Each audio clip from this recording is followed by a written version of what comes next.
we need to get into something very important, man. Because I remember last season people talking about Cammy Fighter 5. I remember last CPT season people talking about Karen Fighter 5. And they was talking about Balrog Fighter 5 because that's what it really was. Character made no sense. Character was busted. Character didn't take no skin. All that type of stuff. We don't gotta worry about that. Yeah. You know what I'm saying? So we've seen a lot of repeat character, wins or placements. But this season stuff is starting off a bit different, Brian, and I don't think people notice it. They haven't, yeah. The beginning of the previous season did have a lot of Cammy. I think it started off on the doomsday foot because, every season in the beginning, there's always a character that's always the talk of the town. Last season, it was Cammy at the beginning of the season. And lo and behold, I think the first 3 out of the 4 events were all Cammy, I believe. I think there was some kind of statistical anomaly going on there, and Cammy players were doing some work.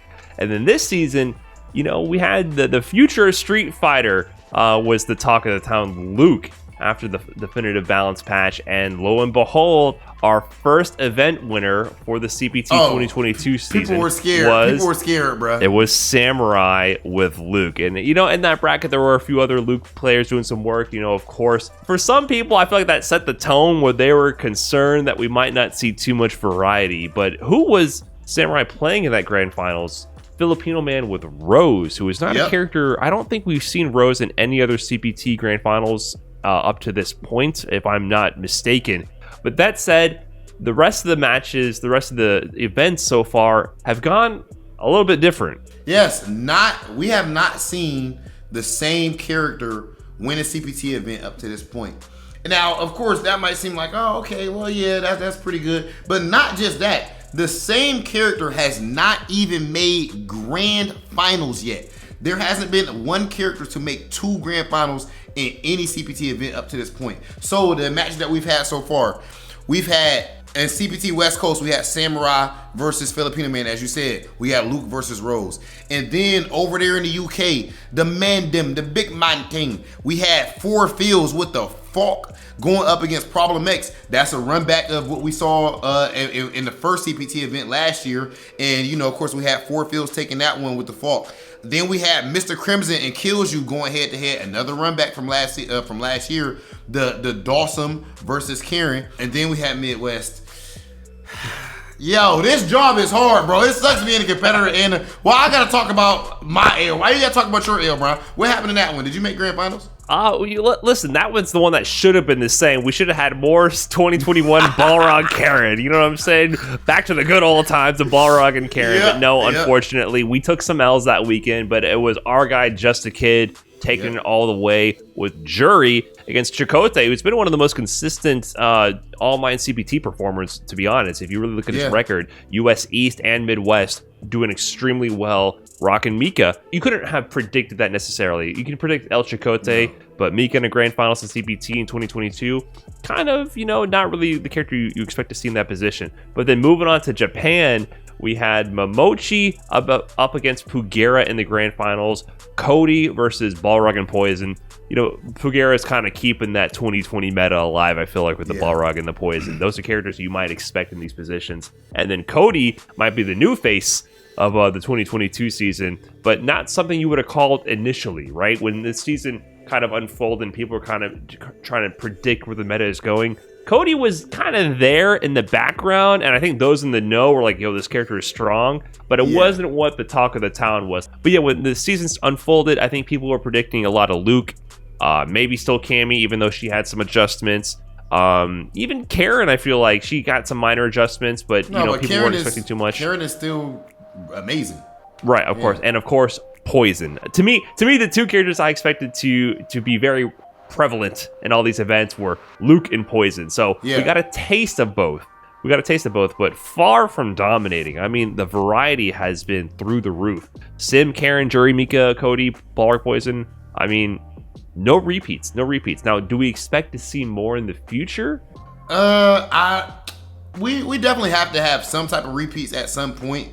I don't think that there's going to be a situation where we're going to see a trend of it. And I really think that a big reason that could be, it could be just the fact that the game has been out long enough now, man, that the level of play is so high, and what's really separating people isn't simply characters. right? Like it's these actual, the strategies, the dash checks, the anti-airs. Like, of course, characters do matter to some degree, but a lot of people probably have noticed that the Daigos of the world are able to go and just pick Guile.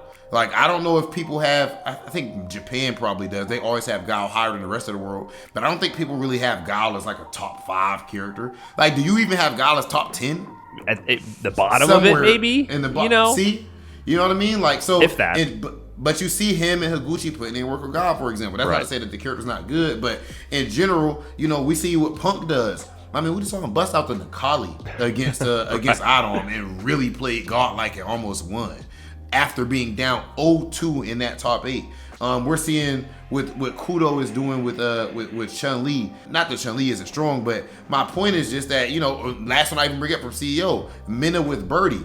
I know there's no one on God's green earth that got Birdie in top anything. You know what I mean? Like, that's not the most popular character right now.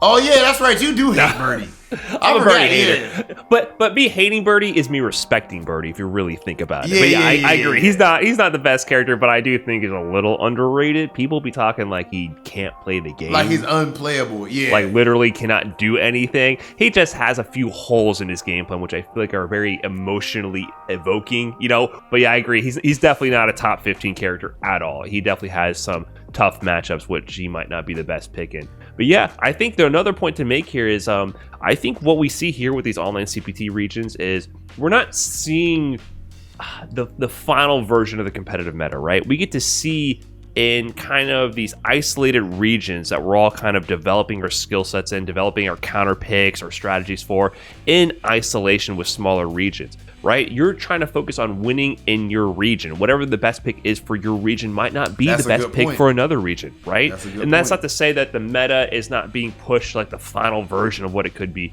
It's not to say that the meta is kind of evolving in different selection. Evolution takes place when you have natural selection forcing different pressures based on your environment, right? So everyone's environment is different. So we get to see how this environment pushes this character. We see, like in South America West, we see Frozen rocking Kage and Nash. We see in Brazil Ronaldinho doing work with Nash, right? You get to see how these environments pressure the meta into certain directions, and you get to see different results than you would expect in different regions. And I think there's a beauty to that because we see things we never get to see in a normal CPT offline kind of the whole world coming together CPT season. So yeah, I think it's really interesting to see. Imagine if you're in France and you're a Cody player. Right. Like, brother, God bless you. You know what I mean? Like Mr. Crimson there cooking you up every weekend. You might have a counter pick at this point.